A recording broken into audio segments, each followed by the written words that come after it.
추위가 좀 풀렸습니다. 예배 자리에 나오기가 그래도 좀 수월해진 것 같아요. 1월을 시작하고 이제 두 번째 주를 보내고 있는데 올 한 해 우리가 예배하는 일들에 보다 더 열심을 내시고요. 하나님의 은혜가 특별히 말씀의 은혜가 우리의 삶에 늘 풍성하시기를 주님의 이름으로 축복합니다. 자, 우리가 지난주에 살펴봤던 것처럼 아브라함과 사레가요, 애굽에서 정말 기억하고 싶지 않은 참 끔찍한 일들을 경험하게 됐습니다. 경제적인 위기 때문에 하나님께서 머물라고 하셨던 가나안 땅을 떠나서 애굽에 내려갔는데 거기서 아내를 잃을 뻔한 아주 큰 위기를 경험하게 됐죠. 우리가 외적인 위기도 참 큰 위기지만 사실은 내적인 위기가 더 심각하다라고 하는 걸 자주 경험하게 됩니다. 그러니까 아브라함의 가정이 경험했던 경제적인 위기, 또 여러 가지 외형적인 위기들이 있었겠지만 사실 더 큰 위기는 뭐였겠습니까? 아브라함과 사레 사이에 신뢰가 깨진 거 아니었겠습니까? 아브라함이 남편으로서 바람직한 모습을 보여주지 못했고요. 그것 때문에 사실 그 가정이 굉장히 큰 어려움 가운데 있었을 겁니다. 그런데 하나님께서 그 가정을 지켜주셨고 비극이 일어나지 않도록 지켜주시고 보호해 주셔서 이제 애굽 땅을 떠나서 다시 가나안으로 돌아올 수 있도록 하셨던 것이죠. 사실 이런 내적인 문제 또 이런 가정적인 문제들은 인간적인 방법으로는 잘 해결되지 않는 걸 참 많이 경험하게 됩니다. 텔레비전 같은 데 보면 위기의 부부들을 상담하면서 어떻게 문제를 좀 해결할 수 있을까 이렇게 상담하는 프로그램들이 있지 않습니까? 근데 인간적으로 전문가들이 나와서 조언을 해주고 얘기를 해주고 그래도 그 관계의 문제가 해결되는 게 쉽지 않습니다. 그러니까 오히려 그런 문제들을 해결하는 건 정말 하나님께서 그 부부 가운데 함께 하시고 하나님께서 그 관계 속에 개입해 주셔서 적극적으로 그 문제를 해결해 주시지 않으면 그 문제가 해결되기 참 어렵다는 걸 볼 수 있습니다. 어떻게 보면 이 아브라함과 사레의 가정 굉장히 심각한 위기 가운데 있었던 거죠. 남편이 자기가 살겠다고 아내를 팔아 넘긴 거 아닙니까? 뭐 당장이라도 이혼을 요구해도 뭐라고 할 말이 없는 상황이었겠지만 하나님께서 그 위기로부터 이 가정을 지켜주셨고요. 몹쓸 일을 당하지 않도록 하나님께서 지켜주셔서 이 가정이 파국으로 치닫지 않고 이 가정을 보호하시고 구원해 주시는 하나님의 특별하신 은혜가 있었던 거죠. 자, 그래서 그 끔찍했던 애굽 땅을 떠나와서 다시 가나안 땅으로 들어오게 됩니다. 자, 오늘 1절 말씀을 보십시오. 아브라함이 애굽에서 그와 그의 아내와 모든 소유와 롯과 함께 네겝으로 올라가니 이렇게 이야기합니다. 자, 애굽 땅을 떠나서 북쪽으로 이동하게 되죠. 그리고 네겝이라고 하는 지역, 가나안 땅의 남쪽에 있는 이 사막 지역에 들어오게 됩니다. 그래서 드디어 그 끔찍했던 애굽 땅을 벗어나게 되는 거죠. 인간적으로 생각했을 때는 이런 경제적인 위기를 어떻게 극복할까? 번영한 애굽에 가야 되겠구나. 나일강 하류의 그 비옥한 땅으로 찾아가야 되겠구나 생각했지만 살 길은 거기 있었던 게 아니에요. 그렇죠? 하나님을 믿고 하나님을 신뢰하면서 가는 게 진짜 살 길이었다라고 하는 것을 뒤늦게 이제 아브라함이 깨닫게 됩니다. 자, 그렇게 가나안 땅으로 돌아왔는데요. 아브라함의 재산이 굉장히 풍족해졌습니다. 2절을 보십시오. 아브라함에게 가축과 은과 금이 풍부하였더라. 이렇게 말씀합니다. 그러니까 애굽에서부터 가나안으로 돌아오는 아브라함, 그에게 있어서 가축도 많았고요. 재물도 많았다. 이렇게 이야기하고 있습니다. 자, 이 재물이 어디서 온 겁니까? 이거 어디서 온 거죠? 네, 그렇죠. 애굽에서 바로한테 받은 거 아니었겠습니까? 자신의 아내를 넘겨주고 그것에 대한 대가로 결혼 지참금으로 받았던 것 때문에 아브라함이 부자가 된 겁니다. 이 바로가요, 하나님으로부터 재앙을 받게 되니까 사례를 돌려보내지 않습니까? 그러면서 자기가 주었던 돈들 다시 돌려달라 이렇게 이야기하지 않았습니다. 아마도 혹시 재앙이 찾아올지도 모르니까 그냥 빨리 떠나라 이렇게 해서 그냥 서둘러서 내보낸 거죠. 그래서 애굽 땅을 떠나오면서 아브라함이 많은 것을 가지고 오게 됐습니다. 참 기가 막힌 방법으로 하나님께서 아브라함의 삶에 채워주신 걸 볼 수 있습니다.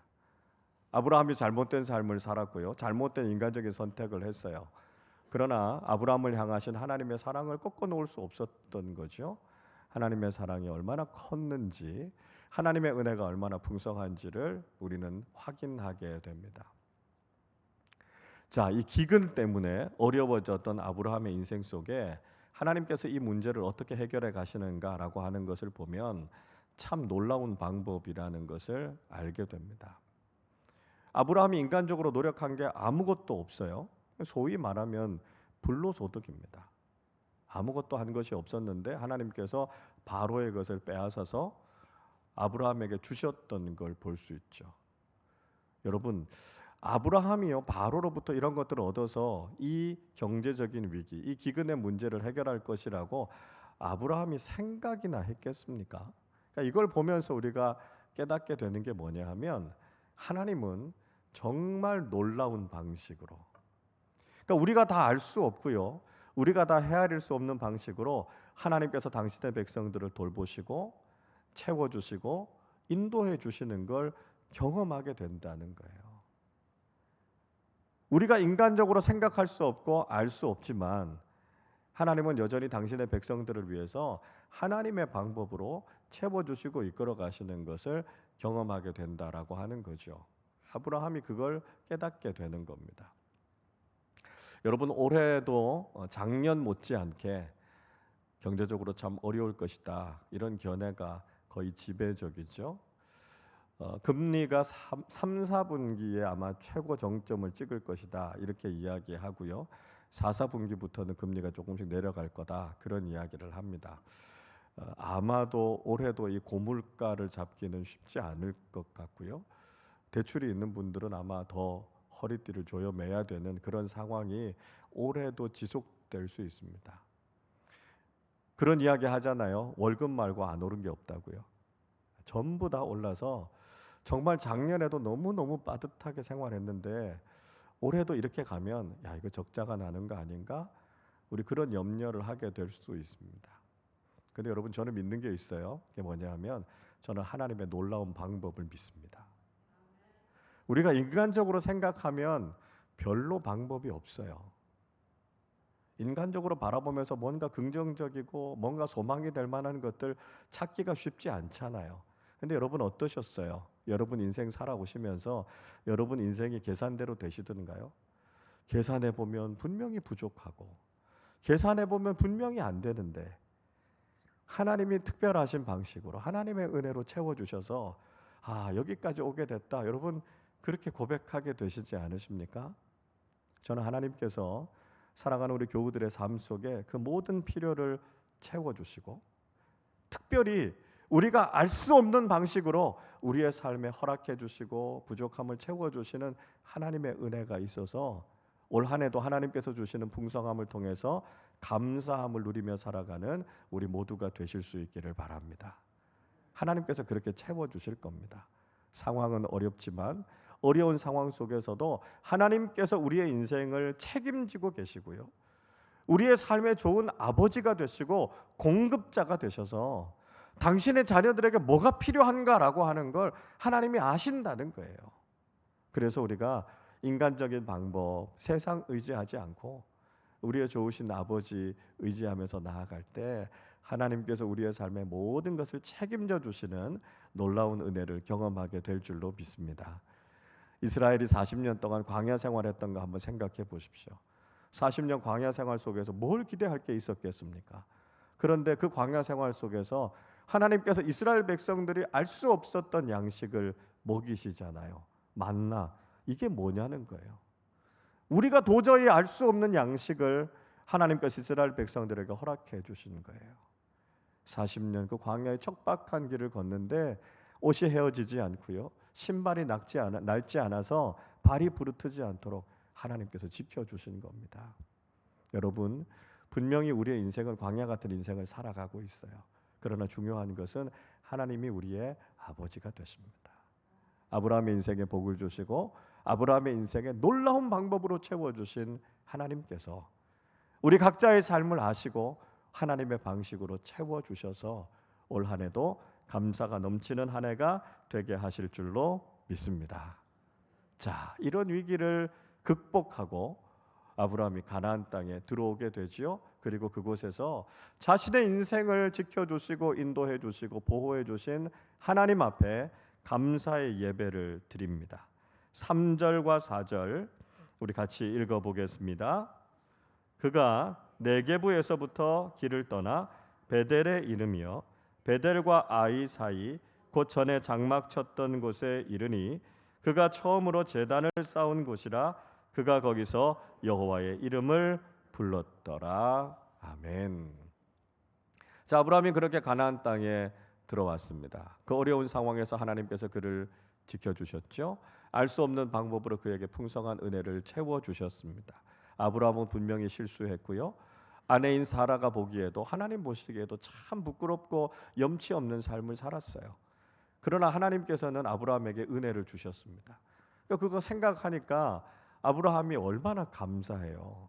그래서 아브라함이 하나님 앞에 예배를 드린 거죠. 베델과 아이 사이, 처음 가나안 땅에 들어와서 처음 제단을 쌓고 하나님 앞에 예배 드렸던 곳이 바로 그 베델이었습니다. 그 베델로 돌아와서 감사한 마음에 아브라함이 하나님 앞에 예배할 수밖에 없었겠죠.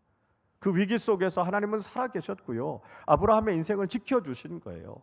인간적인 방법으로는 도저히 살아갈 수 없었는데 하나님께서 기적 같은 방법으로 고쳐주시고 인도해 주시고 지켜주셨으니까 하나님 앞에 예배할 것밖에 없는 거죠. 그래서 하나님 앞에 감사함으로 예배하고 있는 아브라함의 모습을 보게 됩니다.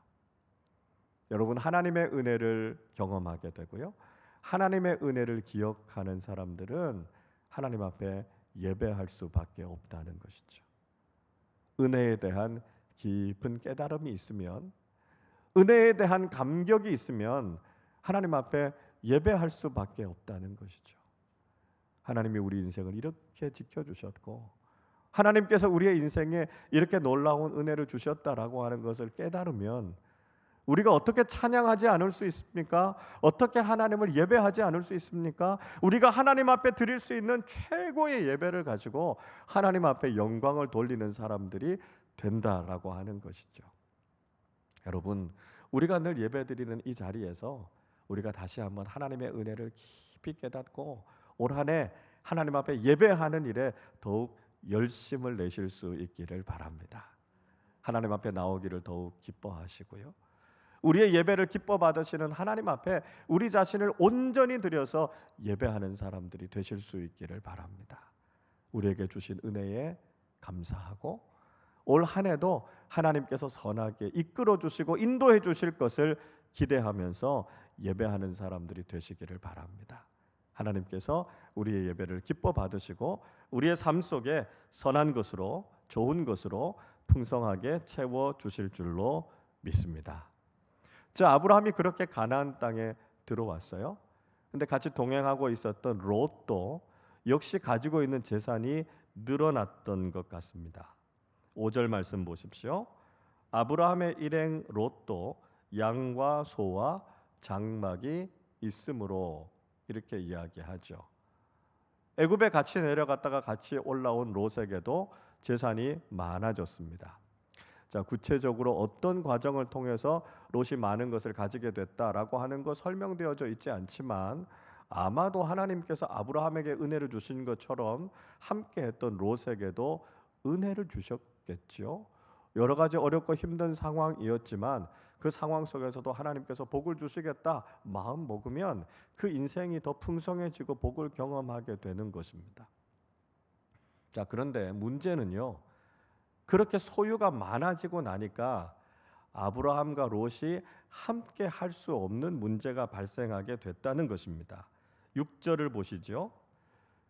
그 땅이 그들이 동거하기에 넉넉하지 못하였으니 이는 그들의 소유가 많아서 동거할 수 없었음이니라 말씀하고 있습니다. 그러니까 아브라함도 재산이 많아졌고 거느리는 가축도 많아졌고 거느리는 사람들, 목자들도 많아졌습니다. 롯도 역시 부자가 됐어요. 그러다 보니까 베델에서 같이 살고 싶었는데 그 땅이 부족한 거예요. 그래서 같이 살 수 없는 상황이 됐다, 이렇게 이야기하고 있습니다. 근데 여러분, 오늘 본문의 말씀을 잘 보시면 단지 부자가 됐기 때문에, 단지 가진 것이 많아졌기 때문에 두 사람이 같이 동거할 수 없었던 것이 아니었다는 걸 알 수 있습니다. 자, 7절 말씀을 우리 같이 읽어보겠습니다. 그러므로 아브라함의 가축의 목자와 롯의 가축의 목자가 서로 다투고 또 가나안 사람과 브리스 사람도 그 땅에 거주하였는지라. 분명히 가진 게 많아졌어요. 식구들이 많아졌어요. 땅이 좁죠. 그러니까 뭐 서로 비집고 같이 살려고 하다 보니까 부딪힐 수 있었겠구나 이렇게 생각할 수도 있습니다. 그러나 그보다 더 근본적인 문제가 있었다는 거예요. 그게 뭐냐면 아브라함의 가축을 치는 목자들하고요, 롯의 가축을 치는 목자들하고 걸핏하면 시비가 붙어서 싸웠다는 거예요. 물론 그들이 거주하는 땅이 좁았던 것도 물론 문제였겠지만 그렇다고 해서 꼭 다 싸우는 건 아니지 않습니까? 서로 가진 걸 보고 시기하고 질투하고 다투고 싸우면서 관계가 깨지기 시작했다는 것입니다. 그러니까 부유해졌어요. 많은 것을 가졌어요. 그런데 그런 모습 때문에 오히려 다툼이 일어나게 됐다라고 하는 것이죠. 그래서 아브라함의 목자들과 롯의 목자들이 서로 시기하고 다투면서 같이 머물러 있을 수 없게 됐다고요. 그 주변에는 가나안 땅 원주민들도 있었습니다. 자칫하다 보면 이 갈등이 점점 더 커져서 번져갈 수 있는 상황이 된 거예요. 그래서 더 이상은 같이 살 수가 없었다라고 하는 것을 성경이 이야기하고 있습니다. 자, 아브라함과 롯은요, 이전부터 계속해서 같이 동행했습니다. 고향이었던 갈대아 우르를 떠나서 하란에 올 때도요, 또 하란에서부터 가나안 땅으로 들어올 때도요, 가나안 땅에서 기근을 피해서 애굽으로 내려갈 때도 아브라함과 롯은 같이 갔습니다. 근데 사실 그때의 상황이 어려웠으면 더 어려웠을 거예요. 고향을 떠나서 1000km 이상 되는 먼 여행길을 떠난다는 거, 그 고생스러운 거 아닙니까? 친근하고 익숙한 고향 땅을 떠나서 낯선 길을 가는데 그거 왜 힘들지 않았겠습니까? 번영했던 도시인 하란에 머물러 있다가 어딘지도 모르는 가나안, 어떤 땅인지도 모르는 곳에 들어가라 하는 하나님의 명령을 따라서 들어간다는 거, 그 쉬운 일 아니었을 겁니다. 가나안 땅에 들어갔는데 기근이 있었어요. 먹고 살 길이 막막한 겁니다. 그래서 애굽 땅으로 피신을 내려가는 길, 그거 쉽지 않았을 거예요. 그런데 아브라함과 롯은 함께 동행하면서 그 길을 걸어갔습니다. 그런데 그들이 이제 소유가 많아지고 부유해지고 나서 그들이 가진 것 때문에 그들이 서로 함께 할 수 없어서 다투었다는 거죠. 관계가 깨졌고요. 함께 할 수 없는 문제가 생겼다라고 하는 것입니다. 자, 여러분, 이런 모습은요, 우리가 경험하게 되는 경향들과 별로 다르지 않습니다. 일전에 미국의 전미 경제연구소라고 하는 곳에서 이 복권에 당첨된 사람들의 경제적인 삶이 어떻게 변화가 됐는가, 그거 한번 조사해 본 적이 있습니다.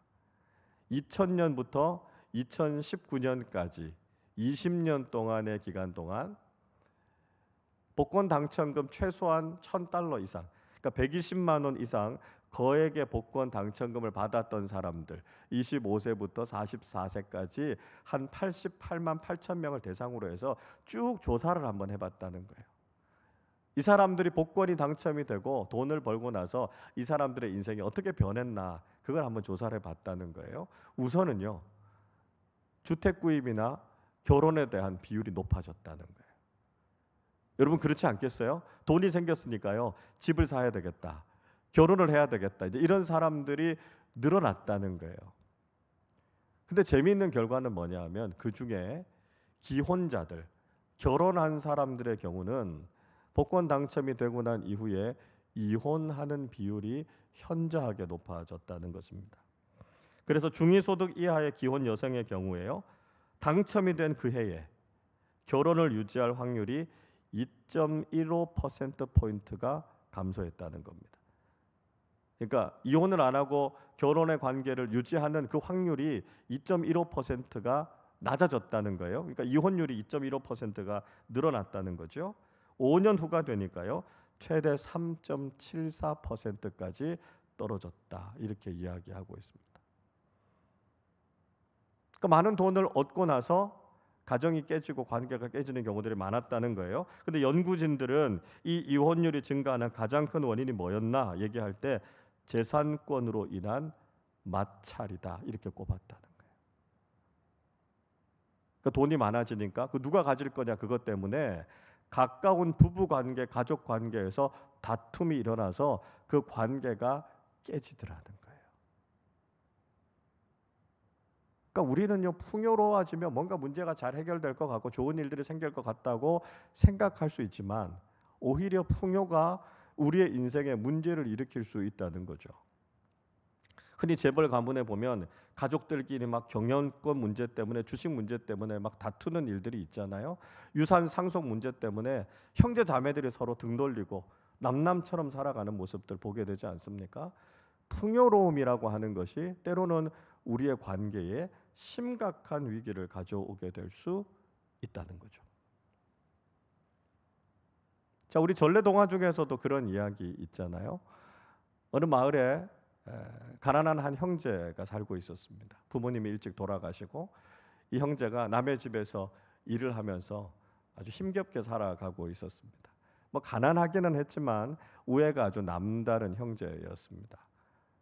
그래서 그 집에서 일해서 번 돈을 가지고 이제는 우리 장사를 한번 해봐야 되지 않겠냐. 그리고 이제 동생과 함께 장에 가서 물건을 사러 갑니다. 그래서 동생을 데리고 같이 이제 장을 가는데 강을 건너서 장에 가야 됐어요. 그래서 나루터에 가서 배를 타기 위해서 막 갑니다. 근데 뒤따라오던 동생이 황금 덩어리를 하나 발견했다는 거 아닙니까? 형님, 저기 금덩어리 있습니다. 그리고 동생이 가서 금덩어리를 딱 들어서 나누니까 두 개로 딱 쪼개지는 거예요. 그래서 사이좋게 형님 하나 나 하나 이렇게 가슴에 품고 이제 배를 타고 갑니다. 근데 이상하죠. 배를 타고 가는데 이 형제들의 마음이 불편해지기 시작합니다. 이런 마음도 드는 거예요. 이거 누가 빼앗아가지 않을까? 그런 마음이 듭니다. 근데 그보다 더 심각한 건요. 야, 이거 내가 혼자 봤으면 이거 내가 다 가졌을 텐데. 동생 보고 장에 가자는 얘기 안 했으면 이거 다 내 거 됐을 텐데. 동생은요. 가다가 내가 금덩어리 봤다는 그 이야기 형님한테 안 했으면 이거 다 내 거 됐을 텐데. 어느새 형제 간에 서로 미워하는 마음이 생기는 겁니다. 그러다가 동생이 깜짝 놀라죠. 아니 내가 형님한테 어떻게 이런 생각을 하지? 반성하는 마음이 듭니다. 그리고는 그냥 결단했다는 듯이 금덩어리를 꺼내서 강물에 풍덩 던집니다. 형님이 깜짝 놀라죠. 왜 금덩어리 거기 던지냐고. 동생이 이야기합니다. 형님, 이 금덩어리 때문에 제가 형님 미워하는 마음이 생겨서 제가 양심의 가책이 돼서 도저히 안 되겠어서 이 금덩어리 버렸습니다. 그러니까 형도 강물에 금덩어리를 풍덩 던지죠. 동생아, 네 말이 맞다. 우리가 가난해도 서로 사랑하고 우애하면서 살아가는 게 중요하지. 이 금덩어리 때문에 우리가 서로 미워하는 게 말이나 되냐? 그리고 서로 웃으면서 화해하고 우애를 회복했다는 거죠.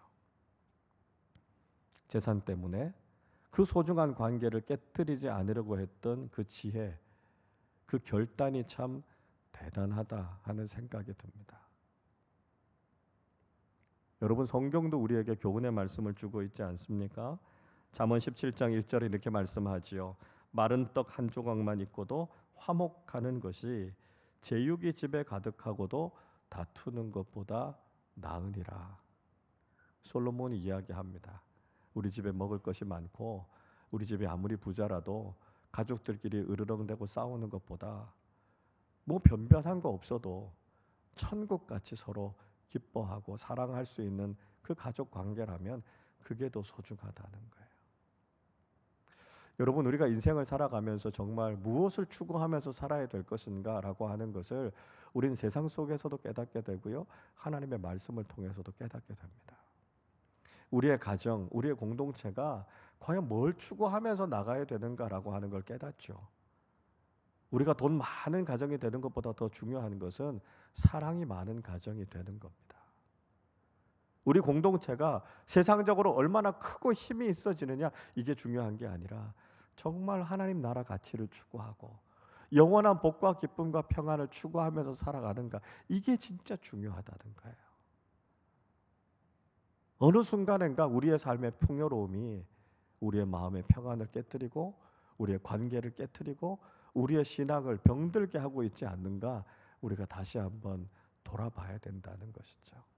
그래서 세상적인 풍요로움, 세상적인 가치를 추구하며 살아갈 것이 아니라 하나님께서 우리에게 주신 가치, 그리고 하나님께서 말씀하신 이 사랑, 평안, 이 관계를 세워나가는 지혜롭고 올바른 그리스도인들로 살아가실 수 있기를 바랍니다.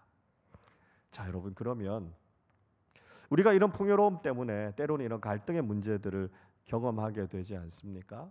자, 이런 문제들을 경험하게 될 때 우리가 어떻게 이 문제를 해결해야 될까요? 자, 오늘 아브라함이 하고 있는 말을 통해서요, 우리는 두 가지를 깨닫게 됩니다. 하나는 뭐냐 하면 다툼을 그치고 중재하는 노력을 해야 된다라고 하는 것입니다. 자, 오늘 본문 8절 말씀 우리 같이 읽어보겠습니다.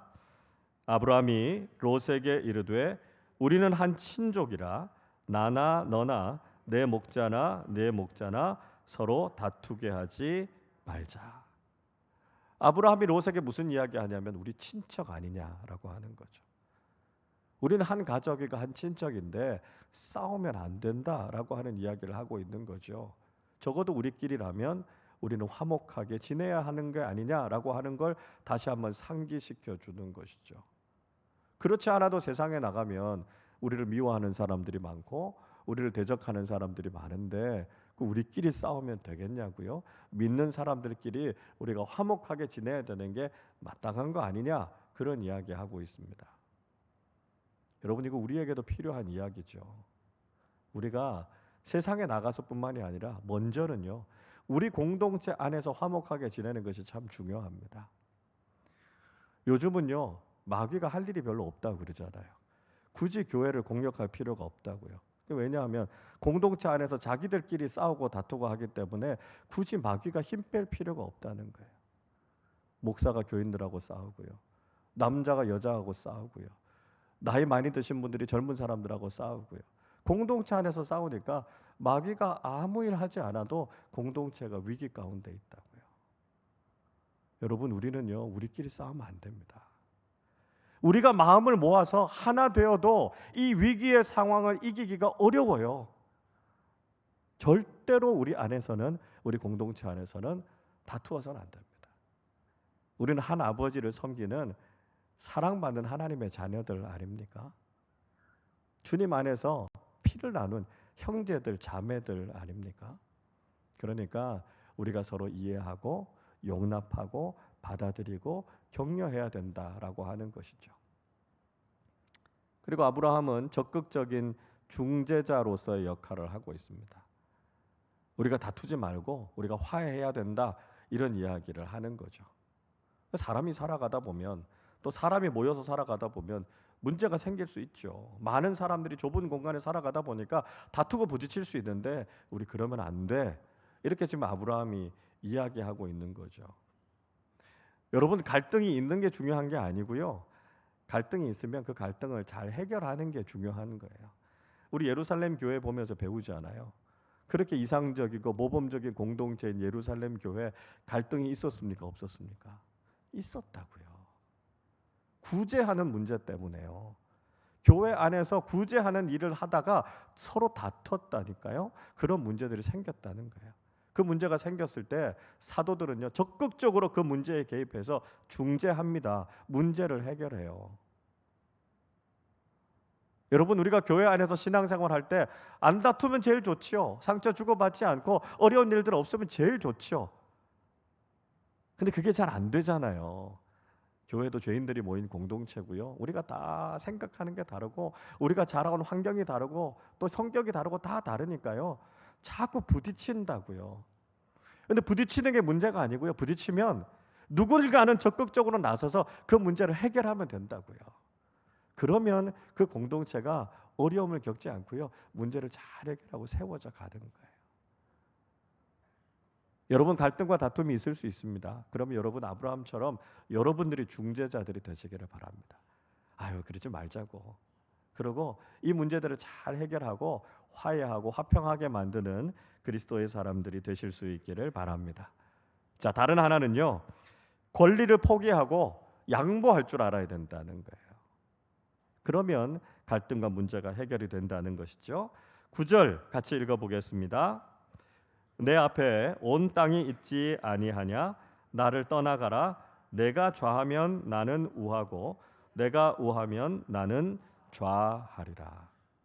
자, 아브라함이요 새로운 시야를 열어주는 겁니다.